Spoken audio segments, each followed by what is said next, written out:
inhumane they are. Welcome into Lacin Shit Up, episode number 4. We continue our talk about the P3 of Tupac Shakur. Hell yeah, man. I think this is a fun exercise. I think this is a really fun show, what we've been doing. I love Tupac. Tupac means a lot to me in a sense that, I don't know, a lot of emotion is felt through music. And I think a lot of people can get out a lot of their frustrations and help feel their emotions through music. And Tupac, not only is he great for the angry ones, but he can cover all of those bases. Yeah, he runs the gamut. So it's very strong. It's like, well, I listen to this band when I feel this way, or I listen to this band when I feel this way. And that's cool. That's really cool. But you could literally listen to Tupac, and if you listen to the words, like, you could literally feel all of the emotions deeply when listening to Tupac records. And that's one thing that I really love about him, is especially in a world where everything is so fake and everybody is so fucking phony. It's like, that helps me just forget about that shit and deal with my problems. He helps me deal with my shit. Absolutely, you know what I mean? man. Like, I feel like a lot of music these days does not have that feeling. Doesn't have the energy and the feeling Soul. and the literal It doesn't have blood, soul. sweat, and tears that he put into his music. Absolutely. That you could absolutely feel, that you thrive for when you want to listen to music. That's what you thrive for. You thrive for the honesty, the realness of it, what they were fucking feeling when they wrote that shit. One thing that I really like about him is he gives me confidence. So naturally, I was a very shy, quiet child. I wasn't very outspoken. I used comedy as a way to, like, controlling a room and making everybody laugh in a room. Now, I want to cut you off just to say, just quickly, because the way you worded that, you said, naturally, I wasn't a very, but guess what? We don't see that from you because I do my thing. And one of the ways I get that persona that helps me cope with that, he's one of the major influencers of that. That show House back in the day used to do that shit too. I would be like, yo, after I would watch an episode of House, I was trying to do that too. A little bit. Yeah. After I would watch it, we'd get another round of Hennessy for part 2. Fucking I want to send big shouts out to the show House, though, by the way. I'm currently watching through that again right now. It's fantastic. I haven't watched it in a while, but I remember the way that guy would talk to people and the way that he would hold it down and just handle people without the bullshit. I would come into work the next day, and this is back in the day. This is before where I'm at now and everything. And it was like, or if you feel like you got into like an office bullying match, or if you feel like you've just been dealing with too much bullshit. Now, what the fuck is the office bling match? Office bullying match? Oh, I thought you said bling match. I thought, like, y'all are just balling so tough. You just show up with a bigger watch. You're like, I gotta get my... You get these little wrist rockets, and you flick diamonds at each other. And we have a guy, we call him Patches now, because... No. Okay. But, like, if somebody in your daily life is, like, constantly, like, sending subliminals and shitting on you and being a petty little bitch, if you listen to House, like, the next day... or if you watch House, or if you listen to Tupac, the next day you might be in there with a little more confidence to stand up for your fucking self. And he's one of the ones that did that for me. I remember one time in college, I made this movie for film class or whatever, and in editing the movie, there was like a scene in the car and the guy in the driveway, he was going into the house and he had this gun and he was going to murder this guy and whatever. It's actually a pretty cool little flick. But when the guy in the car pulled up in the driveway and, like, you could see him ash out the blunt and stuff, the music that was playing in the car was a Tupac song. It was off of the Are You Still Down? Oh, what were the lyrics? Because that makes plenty of sense in the story. I don't remember. The lyrics were very carefully chosen. I don't remember exactly what it was right now. And the everybody in the class, they had to critique the video at the end, and this one person came with that view, that end-to-end view. Was like, well, I thought it was stupid, and he had the guy with the gun and playing the rap music, and I was like, hold on, sir. And like 30, 45 people, whatever, I normally wouldn't just get up and speak, but I was like, you're wrong there, because the music was actually foreshadowing to exactly what just happened on the screen. And that's the trouble with rap music. A lot of people don't listen to the fucking words. All they hear is the cuss word. Boom. And then they fucking tune out. And that's all they hear is the motherfucker or the bitch or whatever. Insert your least favorite cuss word here. And I just want to apologize for saying boom. No, you could say boom. But it really did. I just wanted to accentuate that point because that's very true. And I said boom. And then I was like, oh, that's douchey as fuck. And I apologize. No. And I wish I remember what the words were, because I deliberately put that part of that verse in that background music. Oh, you made the movie. I made the movie, and the dude was critiquing my movie. And his shitty ass excuse was like, the guy had a gun and he was playing this bullshit gangster rap music. Oh, and I was he like, didn't listen to it. He just said gangster rap. All he heard was that, and it was just like, man, fuck you, fuck your judgment. That was one thing that I really like about him, aside from like the realness, all the cultural icon status, the great fucking music. It's cool to just say, dude had some dope music that slapped in the truck. And it was the hardest fucking shit out there. It was the Nirvana. It was the Metallica. It was the metal. There was nothing more metal than banging a hard-ass Tupac song. Very true. I remember one time we were in Troy's Oldsmobile, and we are at the stoplight ready to turn left to go back to my house out front of the Taco Bell. And he is blasting Hit 'Em Up.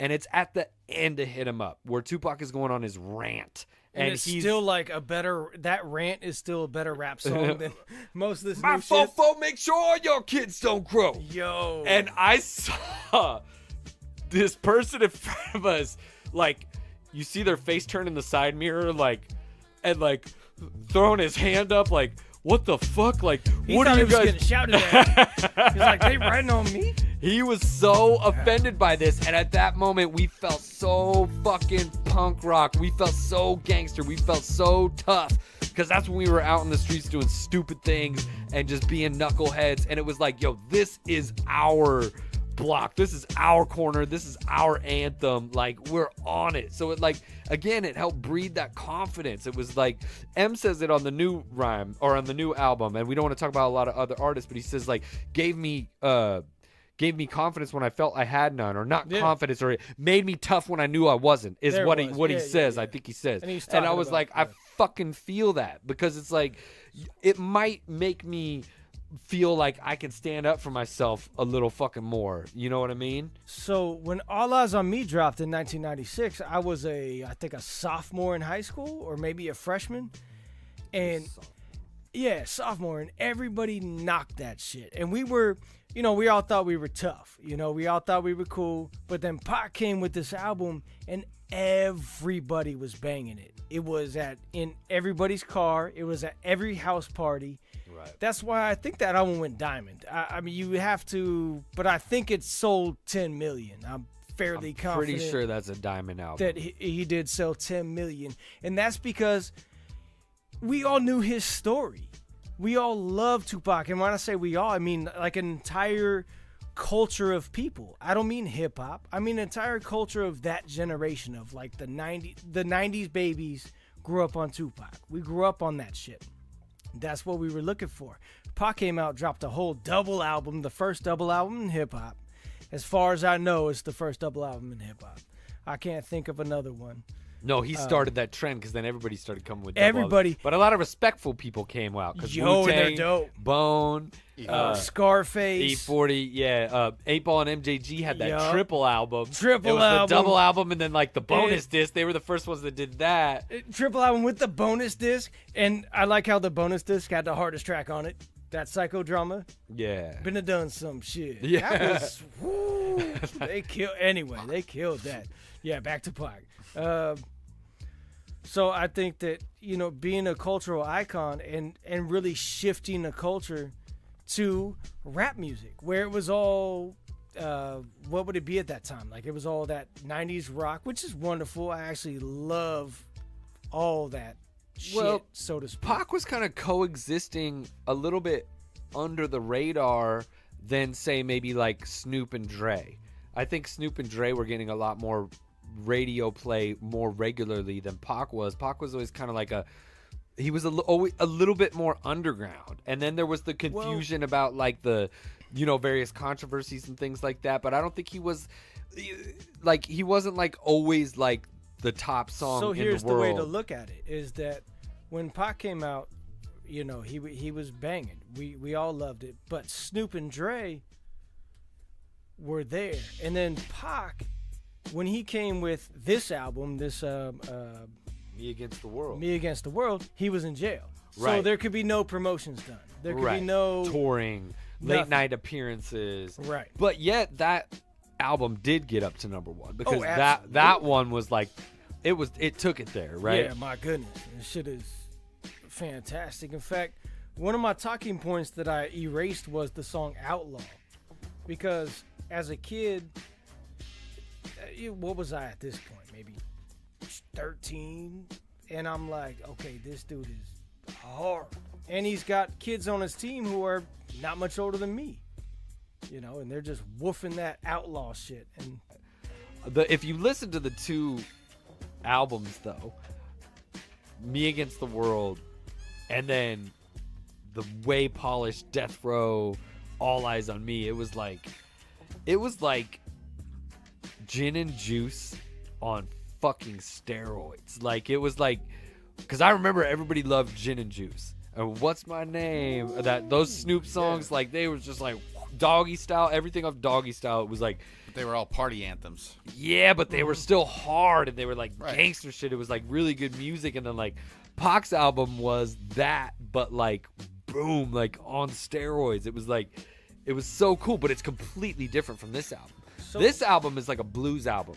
I want to kind of give it up right now for this album because I have it on there where literally my mom tasked me with painting my room because I had fucked up my walls. Probably. Me Against the World? Yeah. Oh, okay. And so I put the album on, and it's a knock. We all know that. But I ended up painting my room and listening to it back to back to back. Now maybe the paint fumes that got me. So I was in a euphoric state thinking this is the best shit I've ever heard. And I just kept banging it. And I kept thinking about everything he's saying. At this point, I'm like 13 or 14, maybe. Now, you flash forward to maybe like 4 years ago. I'm in a really rough place in my life. Like, I've told my job to fucking kick rocks. I did. I quit the job on the spot. I walked out. And I was supposed to, I was supposed to be something. This is the way I felt, and I just let it all go. And at this point, I had already lost this CD, and this is before I was really deep into my iPod. Like, I hadn't transferred all the music, and I was still banging CDs. So I drove from Rockland to the Dimple on Arden to buy Me Against the World because all I wanted to hear was that track, Me Against the World. And then with that, bought that CD, and I was on Smash. I drove all the way to San Francisco. Actually, I drove to Richmond. And the whole way was just Tupac, just to keep me right. And by the time I got there to my homeboy's house in Richmond, I pulled in and I said, you know what? I fucked up, but I feel good about it. I feel like I made that fuck you statement that job wasn't right. Right. And I will pursue better.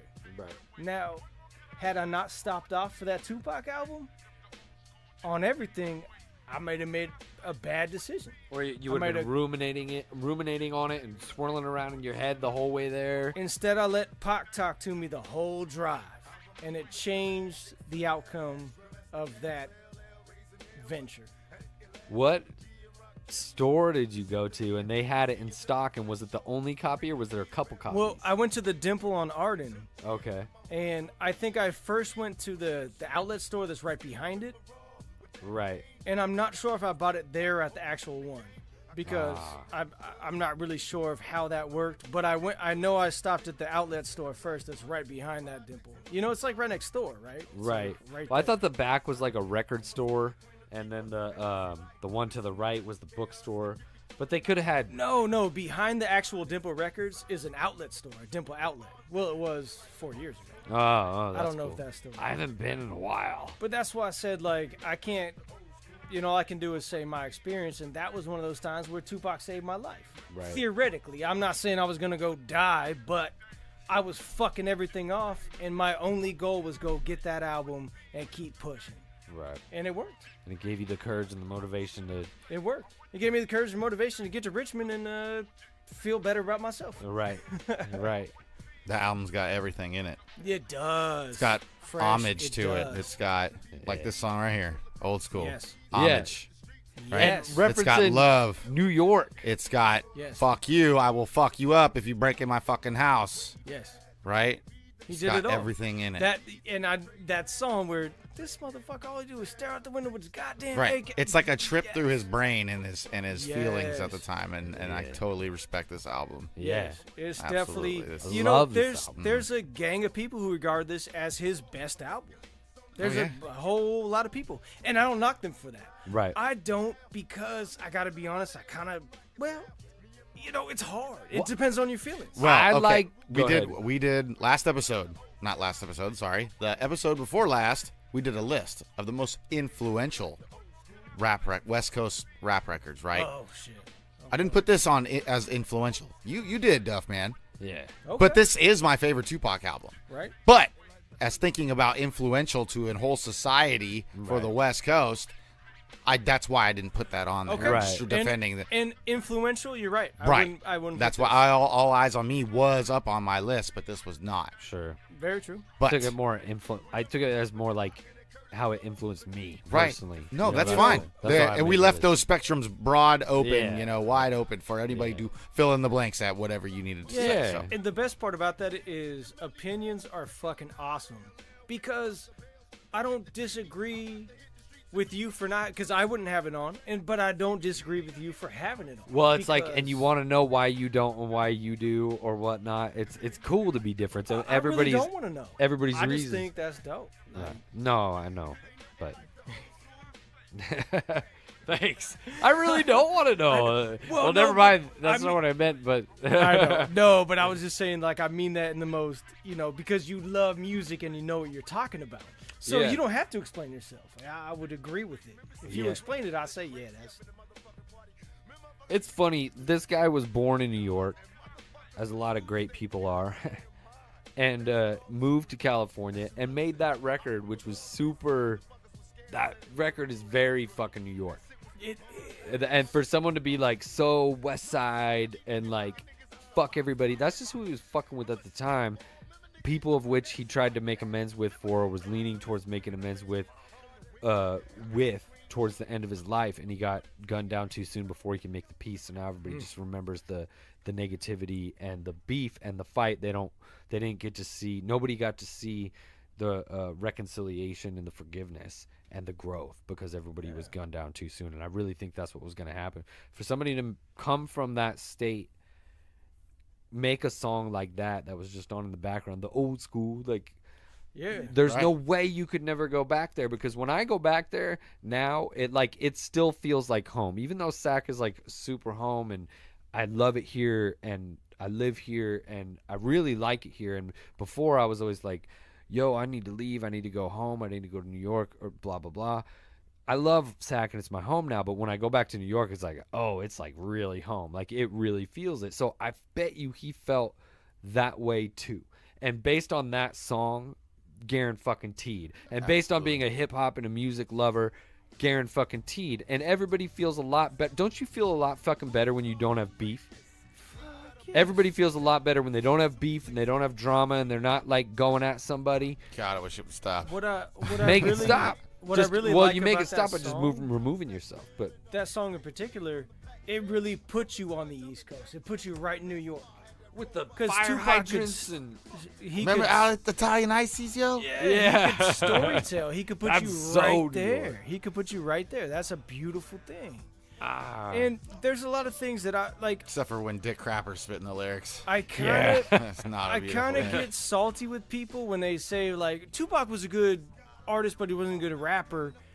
bullshit. I'm not saying not a good rapper, but like. No, I know what you mean. The lyricist thing. He doesn't have bars. But his delivery and his I'm emotion trumps all. It does. They're It real songs. absolutely does. I can It flip-flop absolutely does. flapjacks and playing craps and all that stuff and all these weird dumb metaphors, but if you're really like rapping a song and it doesn't have any meaning, all of these songs had meaning. All of these words had fucking meaning. Yep. You know? And that's why he's the best. It's like music. It's not just the fucking, and get it, that's just a different position in the sport. That's just a different position in the game. Like, I want to see home run hitters all the time. Some people want more technical fielding. You know, it's just like some people want a good pitcher. Like, everybody's got a different thing in playing the same game. There's nothing wrong with that hip hop battle and that lyricism, that shit that we also very much fucking love. But this fool has real, undeniable soul in every fucking record, and not even record, every aspect of his life. Right. Everything he was trying to preach. Unwavering, uncompromising heart and soul in every aspect and fiber of his fucking being. And I use that as a major influence, not just for when I was trying to make music, but for my every fucking day life.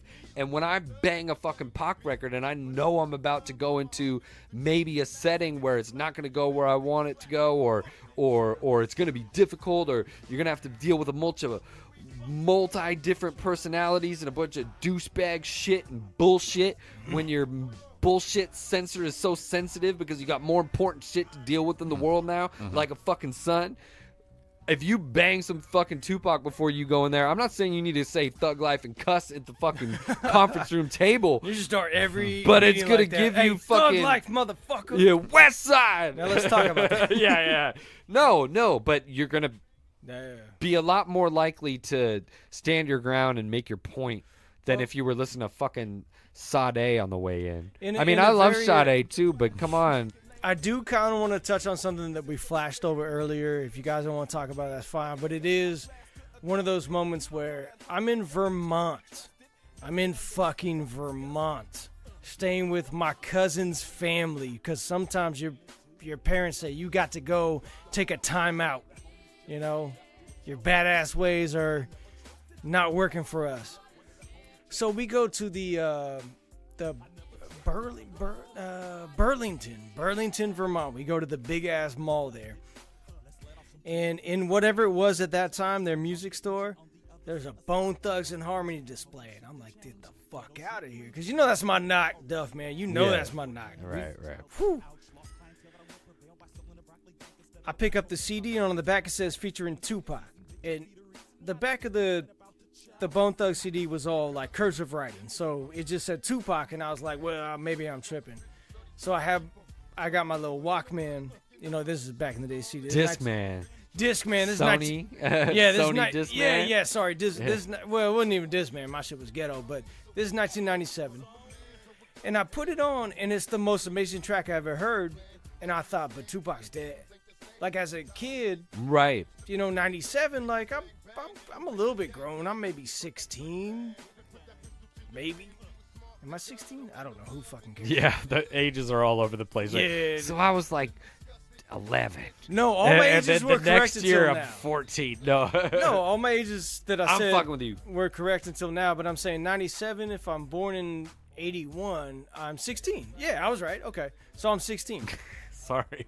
I know, you made me do math, I know, man. I know. That's rude. I felt really bad about Don't that. make dumb people do math. Well, then I was like, I'm such not a math person. I was like, what did you just do? Now, and you're wrong. You should have just kept your mouth shut. So what I'm saying is, you got Tupac on the Bone Thugs and Harmony double disc, as we talked about the fad was at the time. And it was the most destructive, amazing track I had ever heard. Like, I lost my shit. I'm in the backseat of a fucking station wagon in Vermont banging this shit. Can't wait to get back to Cali to show all my people. Look at this song. Tupac is on the new Bone Thug album. Like, I remember you coming back that way and that's playing what it that was. record. That's it's just funny. over and over. Yeah. Yo, I would like to say that there was a time where I was playing Nirvana over and over again at a house party, and you came back. He said, "No more Dumb," because I was playing Dumb over and over again, and you like, stop. Yeah, I don't know why you had that memory. I get locked in rotations, and I'm like, I just need to hear this song. Well, we were at a party, and it was like my ex's 21st birthday party, and I had the CD player like set up with 25 discs and all on random, and the speakers blaring in the backyard of my parents' house that let us have this crazy party. And this fool found the controls, and usually that's a bad thing. Yeah. I mean, a lot of times he plays some good shit, but then sometimes you got to take it away.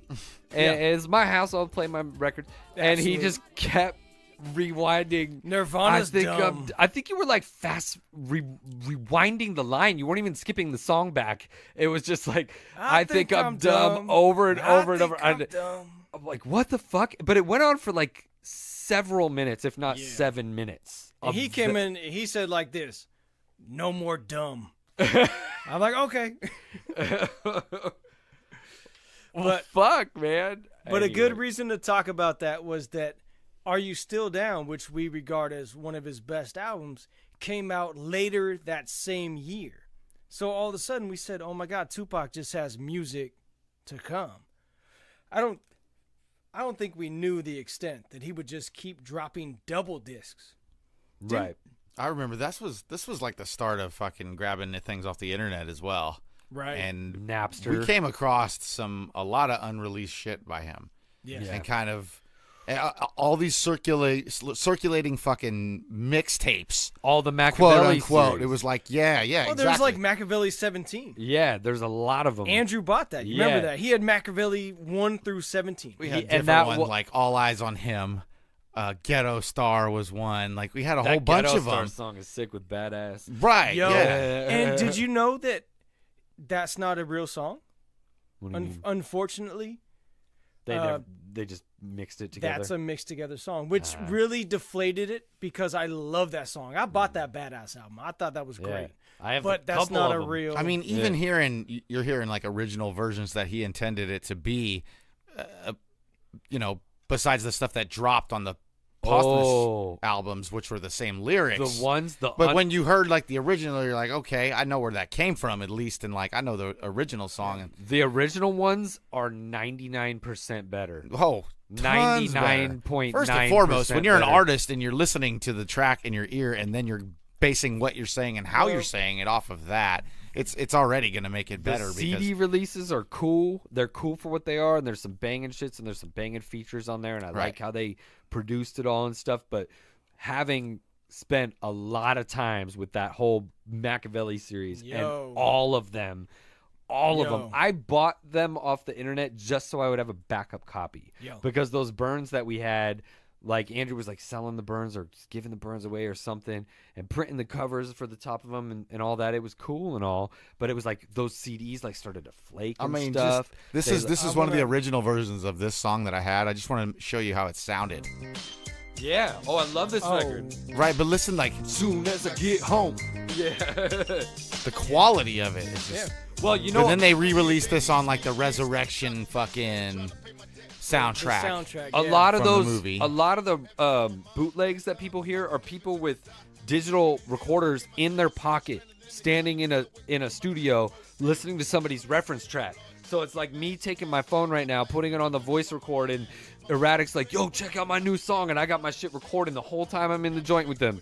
And then that's how you got the fucking. That's how you got the record. A lot of those songs came out like that. Actually, that's why they sound a little bit like a telephone. My biggest gripe with a lot of the released Tupac music is when they take the original feature artist off it and put somebody else on. That pisses me the fuck off. Like, Gonzo was on a lot of that stuff, and they took him off. Now, Gonzo could rap. I'm not going to co-sign anything he does today because that guy's he's kind of crazy. I haven't heard that name in a long time. But he killed a lot of those Tupac tracks. He killed them. And they replaced them with other people. And I thought, and not just him, like a lot of people. They replaced them. The ones that are going to make a money when they see it on the back of the album. And all I could think is like, why not pay these Trick people? Daddy. Why not feature them and pay them? Because that's who Pac worked with. Like, who made that disrespectful decision take original The artists guy with the off fucking money in his hand. Are they saving it? Like, who has the estate? Like, it sucks. Like, obviously, Afeni's gone, and Rest she in peace. seemed like she would have the most clear head over it. I don't know, maybe his sister or something. Do you think one day we're gonna get these records remastered, and we're gonna get all of the Tupac bootlegs and all of the real unreleased in the real true form? Oh, I think one day. I'm pretty sure I just saw an article about some kind of settlement just went through. Really? Yeah, maybe I'll have to look that up. All of the. What's you guys' favorite Tupac song? It's impossible. Really? Mine's not from any of his albums. I can play it for you. Oh, you know what? Oh, play. This used to be my. Friend like me. I like Words to My Firstborn. But the Words to My Firstborn release is bullshit. But the original one is one of the best songs I ever heard with the saxophone. Yes. The saxophone solo, and he's just riding over it. That shit's jazz. That shit's blues. The bootleg one, the Machiavelli series one. Know. Not the one that's on whatever fucking album. I'm saying the original because they put that same dude on there. Respect to him, he rapped. But he's not the one who's originally featured. I remember, I think I was at Best Buy when I bought this, whatever album that was, on the Tuesday when it came out. And I was like, this one is the shit. This one's going to have this song on it. This is my favorite Tupac song. This is one of my favorite songs in the fucking world. I put it on, and it was a different version, and my heart was fucking broken.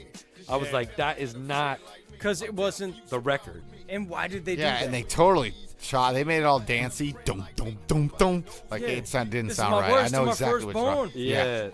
This is not a crunk song. That's Calm not down, the sentiment. motherfucker. That's not the sentiment of these words. They just Absolutely. mixed it. They just produced it. They just made some dumb, watered-down Kool-Aid shit, and it sucks. But yet, those songs are still better than most of y'all fucking people's records. So, but you know what I mean. Here's the one you're talking about. This one is really sick. Just play the first few bits of this or something. Yeah. Oh, this is my words to my firstborn. It's fucking rad, man. Nothing left to give.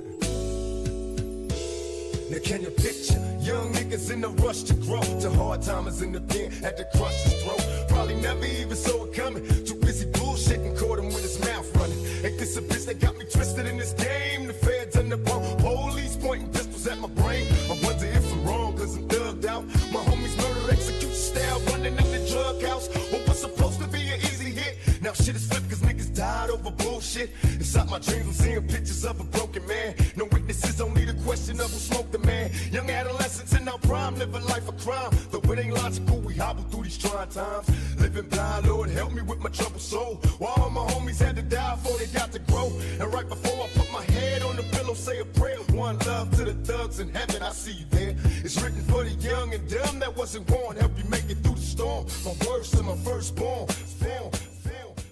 It's just fucking really good music. That was a dope fucking fade too, Fresh. Shouts thank to you. you. That shit was clean as fuck. Yeah, that's the version you like a lot. And I actually have that on an album called Resurrection. Go figure. You know, people were probably pulling names out of the sky, putting these fucking CDs together. Well, the saying, I got a Resurrection, bootleg. If you say Tupac Resurrection, that's the soundtrack That's to the the movie soundtrack. Tupac Resurrection. And who wouldn't have paid like $5 for that album back in 1997? You know what I mean? More than 5. Oh, absolutely. Right. You know what I mean? I'll buy you the blank disc. Just burn that shit for me. Okay. Oh, So- right. Yeah. I'd be real interested right now because I feel like if people are listening right now who like that Tupac shit, this is not necessarily a P3. This is an N10, if I'm going to use terminology correctly. But it's this track with just the Outlaws after Pac was killed, and they just killed this track. Black Rain? No, but it was like the dopest beat. It's the hardest track. And they said, we creep the side streets and back streets and alleys through Cali, but since I got this jerz in me, I'm ready to swerve and any victims fall quicker. But it's just so hardcore, like, you could tell, like, they had just lost Pac and Yak, and they were just going hard. And Fatal kills it, too, and rest in peace, Fatal. Yeah, a lot of them were gone. Man. Big Sykes gone. Yeah. It's crazy how many of them Thinking are I could- gone. It's a weird coincidence. I know a lot of people don't like to speculate, but there's I don't think it's that much of a coincidence that all these people that know anything about anything are fucking gone. I don't know. I love this song. Love this song. Hell yeah. Can't stand fake ass How bitches. many good ones? You just oh. can't. It won't stop. My favorite Tupac song now, and probably for the last 5 fucking years, has been Shed So Many Tears. That one is probably my favorite Tupac song of all time. Because even if you listen back to Words to My Firstborn, he's talking about a lot of shit that isn't necessarily words to your firstborn. I mean, he kind of is, but you think like with the title and like maybe even that hook, it would be a little bit more directly to your firstborn, especially if they're going to be listening to it as a little kid. But he's talking more like all these other things that he's gone through and letting the kid know and to be aware of these things that he's gone through. So I get that. But I think if I had to play one Tupac song right now and then die tomorrow and I wanted my mom to know why, it would probably be Shed So Many Tears. Although I do remember playing Me Against the World in my mom's car. We used to work together for a while, and I would commandeer the stereo and put discs in, and I would make her listen to hip-hop and stuff. And every now and then she'd commandeer. Turn Such a nice something way of off. putting it.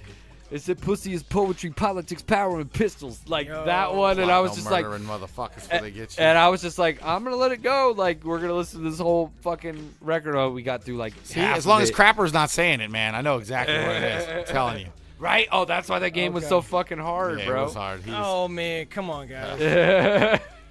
Don't Thanks, be. thanks to Crapper for The coming in only and doing reason that, I by the lost way. is because life You won. goes on. Because Yeah, but I've been 5-5. I would have been 5-5. He knew the song, he just didn't know the title. Yeah, I just didn't know Which, because I don't know if this happened to you, but that happened to me. I think it happened to you too, and obviously, evidently it did tonight. I used to not know song titles. I would only know number 6 on whatever. Because it was even when the CD players didn't even have all the words before they read the, like... No, I know, but I used to read all that, the cover art. That's what made the cover art and actually having the CD so important to me, because I could read all that shit. I could read who produced the song. I could read where it was fucking recorded at. Production I could credits. read what label it was under, what sub-label it was, like all that. It was always better in the booklets that actually paid for more pages to give you the lyrics. Right. Eminem always had the lyrics in his albums. he puts the lyrics in his books. Everyone, yeah. Oh, well, I shit. don't know if like the first one did it, but everyone since Marshall Mathers LP. That's dope. I don't know if Slim Shady. I mean, I did have it, them though. all, but I don't remember that. But that's dope. All of them. What we're doing is using our brain to get out of the ghetto any way we can. So we tell these stories, you know what I'm saying? And they tend to be violent because our world tends to be filled with violence. Big advocate for making things positive out of a negative. Yep. That was the hardest thing for anybody to do. And he seemed like he had a good grasp on what he wanted to do with that and how he wanted to go about doing that.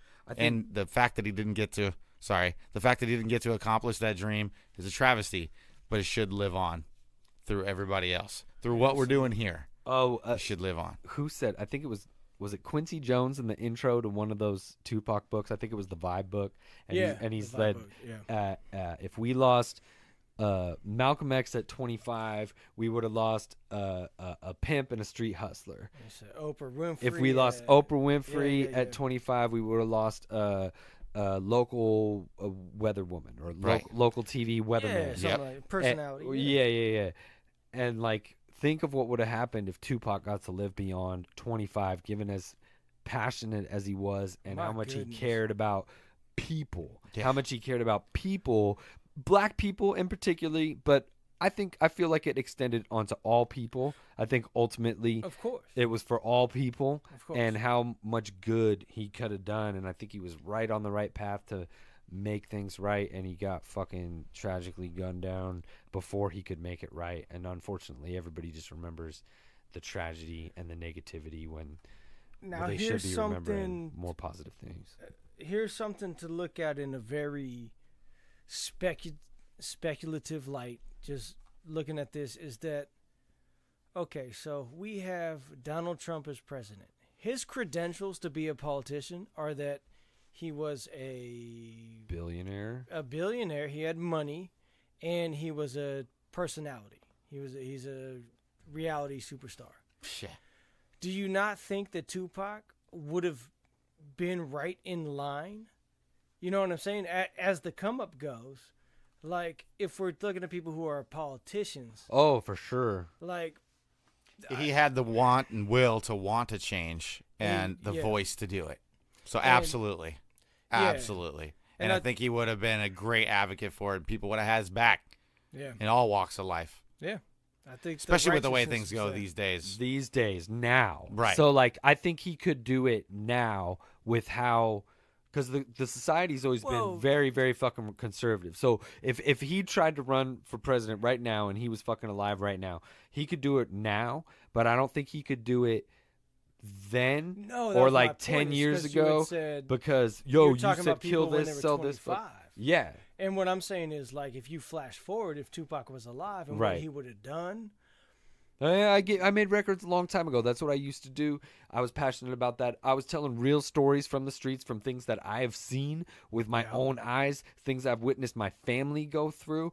I realized there's a problem within the country and within America and how my people in particularly are treated, or people of poverty are treated. And I'm here to fucking change that shit. That's what he would be doing. So he could fully defend his shit and why he said those things in those records 100% better than I ever could. But back then it could never get through the conservative society. But now they can if you look at this buffoonery that's been elected now, and literally is like a sexual predator, and like there's a comedic saying that we all have now, like grab them by the pussy. But at the same time, it's not funny. You know what I mean? Yeah, it's it is kind of funny because it's funny to say it. I have never grabbed a woman by the pussy. I didn't even think about doing that. Like, who even thinks about doing that? So I no, I mean, no, but a stranger. He said I could just walk up to a woman right now and grab him by the pussy. Right. Well, what the fuck world did you grow up in? Yeah, well, not in my world. You were in my neighborhood. He's saying as a billionaire you could do that because if they sue you, you can pay them off, and otherwise they want to fuck you because of the money. Whoop that ass. No, I get it.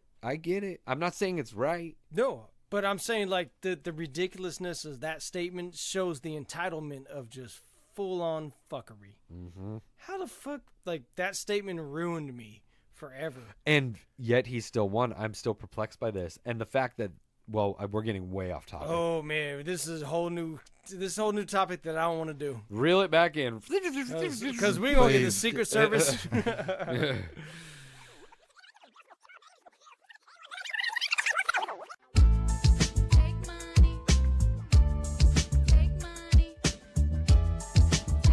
All right, man. P3. Yo, this week's P3. Wait. I'm sorry. I apologize. I wanted to talk about Tupac's religious views, and I had a good YouTube video shared on there. Well, the link was shared. Oh, down here? Yeah, the link was shared. It's at the top. It's at the very top of the notes. This isn't plugged in, is it? Oh, it's at the top? Yeah, it's at the top of the notes. But one thing that's very interesting is Tupac was an atheist. When you look at his actual views, when you listen to what he said and everything, he will always give it up to God. But I think it's dope that he was an atheist because he he's relatable by all people. What makes you say he was an atheist? Like what just things that he said in the lyrics? Because like he said in a lot of the lyrics, he references God. Oh, he doesn't say like so. But that's like, is that akin to saying like my God? But I don't want to get too locked into semantics. But being an atheist is you don't believe in that one God, that one higher power. What Tupac gave it up for was the fact that, well, what I would say is, can we play the video I linked? Because it will make it all make sense. What religion are you? I'm the religion that, to me, is the realest religion there is. I believe in God. I try to pray to God every night as I pass out. Right. And I think that's, and to me, religion, my idea of religion is this. I think that if you, I learned this in jail, because I talked to every God there was in jail. I think that if you take one of the O's out of good, it's God. If you add a D to evil, it's the devil. I think some cool motherfuckers sat down a long time ago and said, let's figure out a way that we can control motherfuckers. And and that's what they came up with, is the Bible. Because if the guy wrote the Bible, I'm sure it would have been a revised copy by now. You know what I mean? Because a lot of shit has changed. And I've been looking for this revised copy, and I don't see it. I still see that same old copy that they had from then.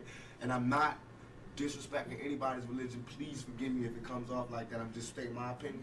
I feel like we get crucified. I mean, the Bible was telling us all these people did this because they suffered this much. That's what makes them special people. Right. I got shot 5 times. 1, 2, 3, 4, 5. You know what I mean?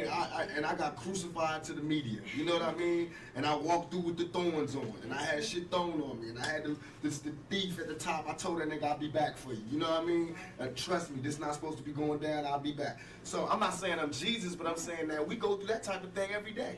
We don't part the Red Sea, but we walk through the hood without getting shot. You know what I mean? We don't turn water to wine, but we turn motherfucking dope fiends and dope heads into productive citizens into society. You know what I mean? We turn money. We turn words into money. You know what I mean? What greater gift can there be? So I believe God blesses us. I believe God blesses those that hustle, those that use their mind, and those that overall are righteous. I believe that your karma, everything that you do bad comes back to you. So anything that I'm doing that's bad, I'm going to have to suffer for. But in my heart, I think what I'm doing is right. You know what I mean? So I feel like I'm going to heaven. You know what I mean? And I think heaven is just when you sleep with a good conscience. You don't have nightmares. And hell is when you sleep, the last thing you see is all the fucked up things you did in your life. And you just see it over and over again. Because you don't burn. Because if that's the case, it's hell on earth. Because bullets burn. You know what I mean? It's people that got burnt in fires. That means they went to hell already. You know what I mean? All that is here. So what else? What do you got there that we ain't seen here? What, you gonna walk around aimlessly, zombie? Nigga, that's here. You ain't been on the streets lately? You know what I mean? What heaven is now. Look, we sitting up here, live big screen. It's heaven for the moment. You know what I mean? Hell is jail. I seen that one. Trust me, this is what's real. And all that other shit is to control you. If the churches took half the money that they was making and gave it back to the community, we'd be all right.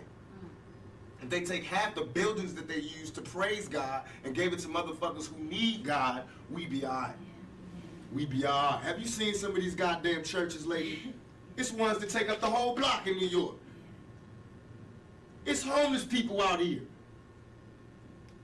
Why ain't God letting them stay there? Why these niggas got gold ceilings and shit? Why God need gold ceilings to talk to me? Why do God need colored windows to talk to me? Why God can't come where I'm at, where he sent me? If God wanted to talk to me in a pretty spot like that, why the hell he sent me here then? You know what I mean? That make ghetto kids not believe in God. Why? So that's a wrong religion. I believe in God. I believe God put us wherever we want to be at. Then it makes sense that God will put us in the ghetto. That means he wants us to work hard to get up out of here. That means he's testing us even more. That makes sense. It makes sense that if you're good in your heart, then you closer to God. But if you evil, then you close to the devil. That makes sense. I see that every day. All that other spooky shit don't make sense. And I don't even believe, I'm not dissing them, but I don't believe in the brothers. I was in jail with them and having conversations. Brothers, I'm God. If you God, open the gate for me. Yeah. You know how far the sun is and how far the moon is? How the hell do I pop this fucking gate and get me free up out of here? Then I'll be a 5% for life. Well, never seen it. Yo, that's why I say Tupac was an atheist, but his point on religion is absolutely in my take. Yeah, I don't know if it's so much to say he's atheist as he just believes what he believes. I mean, God could be anything. God could be you. God is an idea. I have to now Google. God is an idea. I have to Google atheist. A lot of what he was saying. A lot of what he was saying was God is. It was funny. Lincoln said this one time too, and it was like, "My religion is when I do good, I feel good. When I do bad, I feel bad. That's my religion." He was kind of saying the same thing. Is it's inside. Like right now, heaven is right now. All of us sitting around smoking a blunt with our laptops and our phones and our TV, drinking Hennessy, paying tribute to somebody that we really idolize. If you go home and you get in a fight with somebody at the mailbox and you beat that person up and then that person sues you and you were being a knucklehead and you were fighting over a disagreement that could have been easily talked out, that's going to be one of the things that you're going to constantly relive. That's a hell. It's like, oh, I'm going through hell right now, right? So he was speaking of it in a more like, it's now. It's like your heaven and your hell are like the yin and the yang and the P3 and the N10. They're all existing at the same time. And we could be standing right next to each other. And right now you're going through hell, and you're going through hell with stressing over this person that you have a bad relationship with, or stressing over this person or this task because maybe you're not you know what I mean? And then it's like, but at the same time, I could be over here doing well because it's like, I did all these things right, and I stopped having those negative things, so I've been out of hell for a while. I think what he was saying, he had a lot that was comparable to Buddhism, how they're conscious enough to know that their ancient writings that were in context at that time may not be applicable to today's society. So they're smart enough to know to adapt and change, whereas that old book that he was referencing and a lot of the conservatives reference, it's way the fuck outdated, and there's a lot of shit that needs updating for modern times and modern circumstances and things that don't make mathematical, logical, or common sense anymore. So I think that was a great thing. He's definitely a spiritual person, as I like to consider myself to be too. And it's where you're finding the spirit at one time or at a particular time. You know, I think I don't necessarily say God as much. I still pray. I pray to the universe. I do pray to God like old school. I was baptized Catholic. That was my first instruction with religion or any kind of spirituality like that. And every now and then I'll just throw it back and I'll just pray to that because that was one thing that I learned at one time, right? But most often I just try to be P3. I just try to be good. I try to do good to people at bringing good shit back to me. Karma, big believer in karma. Absolutely. For, you do unto others. You treat people the way you want to be treated. Do unto others, the golden rule. Treat people how you want to be treated. Sometimes it's just as simple as that. I wrote it down, and I want to frame it and print it up for the kid in his room for when he gets a little bigger and he can start reading and comprehending things. So, and I could show you the email right now. It's on my fucking phone. Speaking of P3, that sounds like a perfect segue into this week's fucking P3. This week's P3, positivity. It's a little lengthy. We actually have a poem written by the man of the 4 hours, written by the man of the hour, Tupac Shakur himself. And the poem's called "In the Event of My Demise," dedicated to those curious. In the event of my demise, when my heart can beat no more, I hope I die for a principle or belief that I had lived for. I will die before my time because I feel the shadow's depth. So much I wanted to accomplish before I reached my death. I have come to grips with the possibility and wiped the last tear from my eyes. I love all who were positive in the event of my demise. So even forecasting death, he was trying to be P3 and positive and spread love to all those who were positive and bringing good into his lives and the lives of those around him. And that's all that we can try to fucking do. You know, that's all we can try to do. One little bit at a time each day. Absolutely. Good God.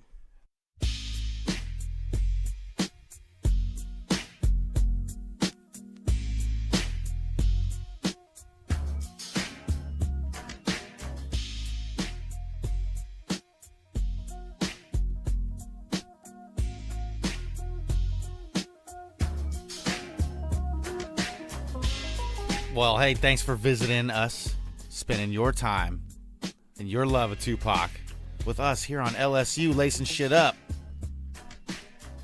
Hey, man, again, Duffman, at Duffman916 on IG and the Twitter. Thanks for listening to another edition of Lacing Shit Up. I think it was a good one, a two-parter for Tupac. I'm glad you came, Erratic, man. I'm glad you're here. Right on. Thanks for having me. I appreciate all the things we talked about. It's funny because we ended up in a place that was back to positive, and Shasta fresh for having everything tight on there. I tried. You did a good job, man. Well, hey, we appreciate it. Thank you. Yeah. Make sure to check me, JT, fresh with the 3, not an E, on the Twitter. And make sure to check out all of our different shows here on OutHouse Productions. Same shit, different toilet. us lacing shit up. He got deep into OutHouse with Mr. Orange, where that fool just gets crazy with it. And Peace, Love, and Shit with Mama KGB. Which is fantastic. Yeah, we're going to do more. We're going to get wine and barbecue out there. I know the ladies want to get a whole all-ladies show. That's going to be great. Hear more from the female perspective. And we're going to start chopping up more of these movies and putting out some of these movies on the YouTube for you guys, man. So make sure you go over to the OutHouse.com. You will find all our shows there and all the information you are looking for. Thanks for spending some time with us here on Lacing Shit Up. Peace. Good night.